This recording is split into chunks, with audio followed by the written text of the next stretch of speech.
this is all about In Pursuit of Excellence. We have Dr. Wale Akinyemi, who's on the lectern right now.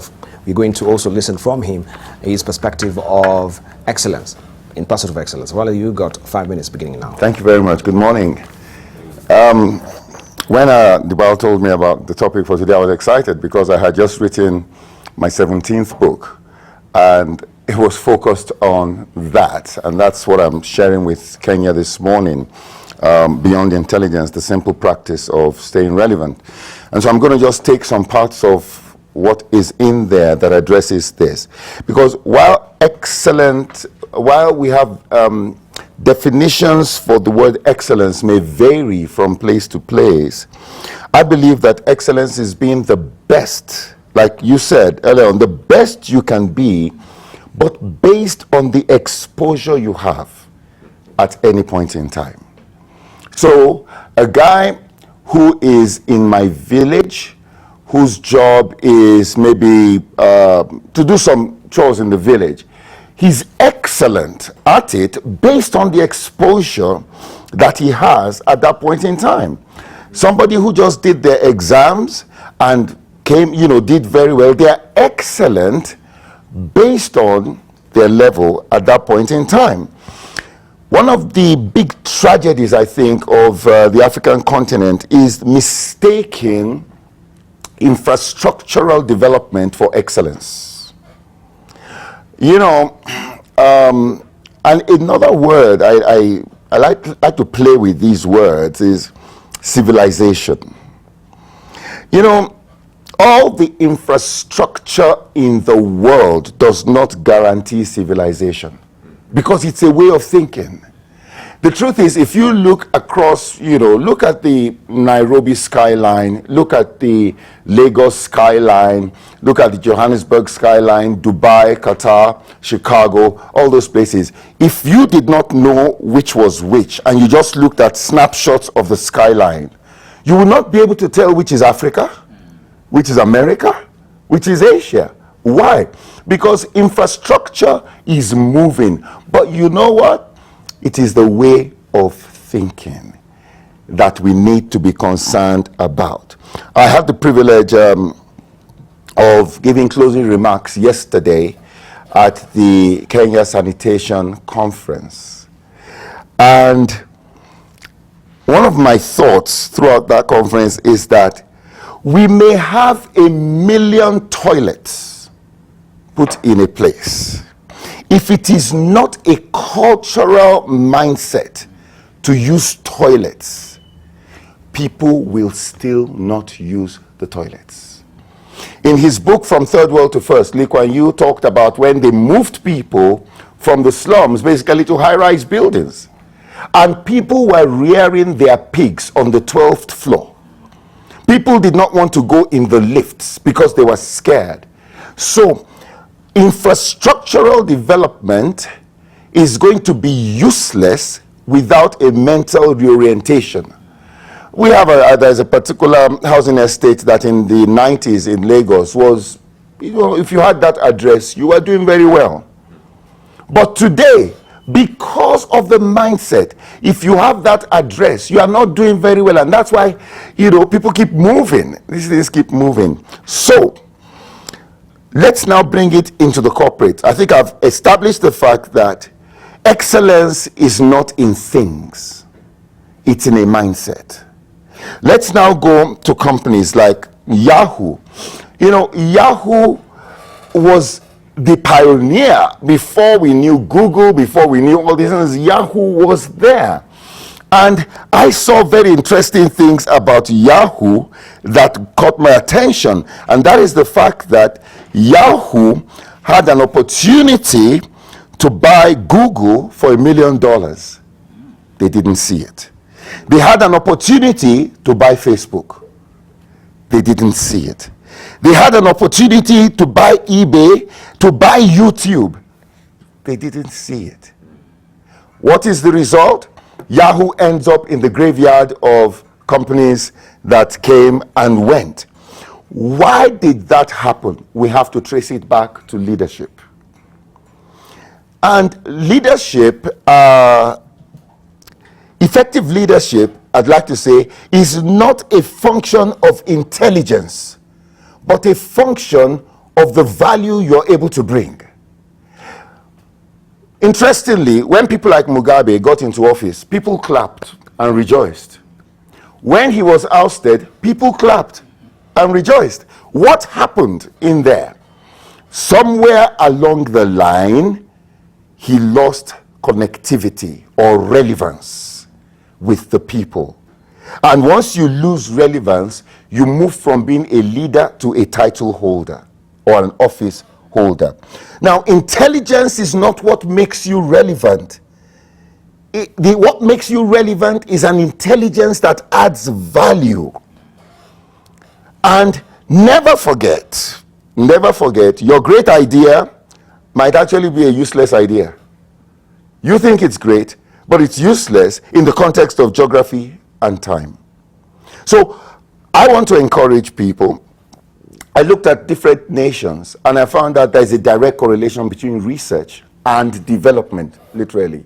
So how do we stay relevant? How do we maintain our excellence? Are we researching into the future? I looked at, and I'll wrap up on this, I looked at different countries and I looked at the number of researchers per 1 million inhabitants. And that is led by Israel with about 8,000 researchers per 1 million inhabitants. The United States has about 4,000 researchers per 1 million inhabitants. South Korea has about 6,000. But then let's come to the continent. Let's start with the good news. South Africa has about 400 researchers per 1 million inhabitants. Kenya has 225. And we don't even know how many of those are Kenyans. And then Nigeria has 38. That tells you part of our problem. If we are not researching into the future, we will be trapped in the present, and we will never come out as excellent. Thank you. Thank you, Dr. Wale Akinyemi. And of course, are you a leader or a title holder? This is what also Wale is posing this morning, right? Do you exhibit, those tenets of a good leader? And are you pursuing excellence, as it were? Or are you just a title holder? Right, we want to hear from Dr. Yvonne Katambo, who is a certified ethics leader or ethics officer, and also is a member of Business Ethics Network of Africa. And she's going to also give us a snippet or give us her view on excellence and the pursuit of excellence as well. Dr. Yvonne, you've got 5 minutes beginning now. Thank you, Dibar, and good morning, viewers. Excellence in what we do. Basically, excellence in my thought, when Dibar, you mentioned that we need to talk about it, what came to my mind was about excellence in community service. I believe that we are all in this world for a specific purpose, and that purpose is not always about ourselves, but for others. And so I would like to pose this question to my viewer. What are you known for? Excellence in community service is not just about giving a hand, and especially this season where we all reach out and give out goodies and donations. I think the question we need to ask ourselves is whether this is necessary. I believe, as I said earlier, drawing my inspiration from the Bible, it's about giving your very best, the spirit of excellence in all that you do. Because the Word of God says and tells me that, you give, you do all you do. Whatever you do it as if you are doing for God. We have a culture of expecting big brands and who is who to be present, to give, and to do what we expect them to do. But I believe you and I are that big brand. We give our best because we choose to do so. We do not give and we don't extend our service to others because we have plenty. We don't give our time because we are idle. We give because it's a call for service. Research shows us that great citizens are made of service.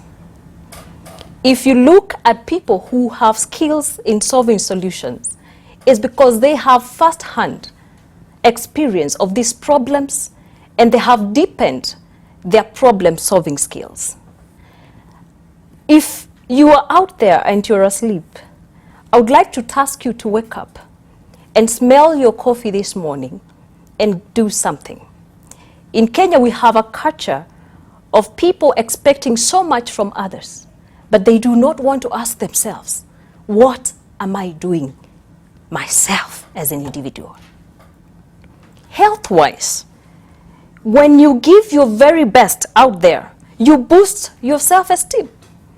You have a sense of belonging, and there is a sense of accomplishment and pride in yourself. So if you feel you're useless and depressed, you need to realize that your service is needed out there. And so I task you, wake up and do something for your community. The best way also to stay out of trouble, as I say, is that idle minds are devil's workshops. At this juncture, I would like to share a few tips on how to be your best as you serve others. You need to identify your space and your cause. Excellence is measurable. It's not an act that you achieve. We operate under different grace. And so some will choose to give their time, and others will choose to give their resources. Pick your operating grace. 2, ask yourself these fundamental questions.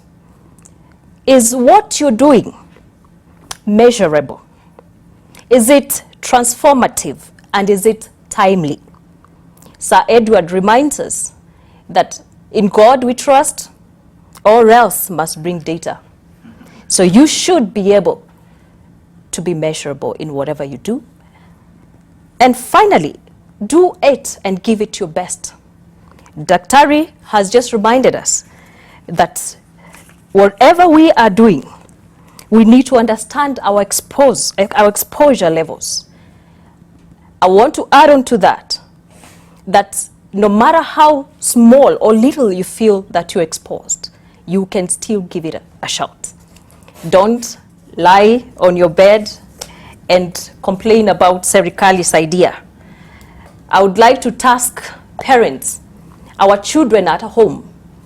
We have enrolled so many of them in different platforms, to build their skills and, to just make them busy. But I would like to call upon parents to encourage their children to serve others. Because you, a child, you'll be able to have first-hand skills in terms of interacting with others. You learn how to listen to others. You learn the gift of honesty. You learn the gift of integrity, the gift of sharing, and the gift of openness. It is through interacting with others that we will be able to become excellent in what we do. Thank you. Thank you, Dr. Yvonne Katambo there from Business Ethics Network of Africa. And also, she is a consummate author of children's book as well. There's one currently here. This is the Mommy's Kitchen, where she espouses, how important it is for you parents, for us parents to actually teach our children moral values, right? She says teaching values consciously begins with considering what our values are, finding ways in our daily life to discuss and embrace them to our children. Mommy's Kitchen is a value-based, easy-to-read storybook aimed at inculcating values to young leaders and emblem them, I should say, on our children. Emblem them is what she's written behind here. And are you doing what is right with or without being monitored, right? This is it, Mommy's Kitchen by Dr. Yvonne Katambo.